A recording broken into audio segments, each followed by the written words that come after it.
പ്രതിസന്ധിയുടെ മുൻപിൽ നമ്മൾ എങ്ങനെ പിടിച്ചു നിൽക്കണം എന്ന് നമ്മെ ബോധ്യപ്പെടുന്ന ഒരു കായിക സംഭവം. 1983 ക്രിക്കറ്റ് ലോകകപ്പിൽ ഇന്ത്യയുടെ നിർണായകമായ മത്സരം സിംബാബ്വേയുമായി നടക്കുകയായിരുന്നു. അന്ന് ക്യാപ്റ്റൻ കപിൽ ദേവാണ്. ഇന്ത്യയുടെ തുടക്കം നല്ല തകർച്ചയിലായിരുന്നു. 10 ഓവറിൽ കേവലം 17 റൺസ് എടുത്തപ്പോഴേക്കും 5 വിക്കറ്റുകൾ വീണുപോയി. അപ്പോഴാണ് കപിൽ ദേവ് ക്രീസിലെത്തിയത്. പിന്നീട് ലോകം കണ്ടത് ചരിത്ര നിമിഷങ്ങളാണ്. ആത്മവിശ്വാസം ചോരാതെ കളിച്ച കപിൽ ദേവ് 6 സിക്സറുകളും 16 ഫോറുകളും അടിച്ചു.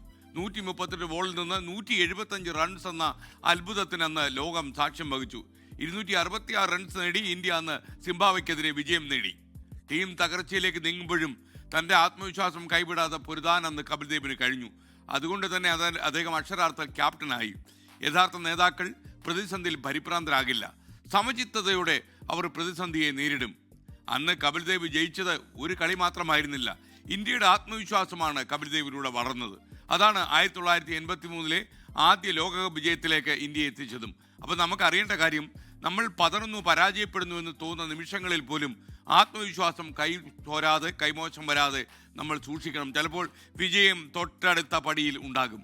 അപ്പോൾ ഏറ്റവും അവസാനം പരാജയത്തിൻ്റെ പടുകുഴിയിലേക്ക് വീഴുന്നതിന് തൊട്ട് മുമ്പുള്ള നിമിഷവും വിജയിക്കാനുള്ള സാധ്യതയുണ്ട് എന്നൊരൊറ്റ വിശ്വാസം നിങ്ങളെ നയിക്കുന്നുണ്ടെങ്കിൽ ചിലപ്പോൾ ആത്മവിശ്വാസം നിങ്ങളെ വലിയൊരു വിജയത്തിലേക്ക് എത്തിച്ചു തരും. അതാണ് കപിൽ ദേവ് നമ്മളോട് പറയുന്ന ആ കായിക ചരിത്ര രഹസ്യം.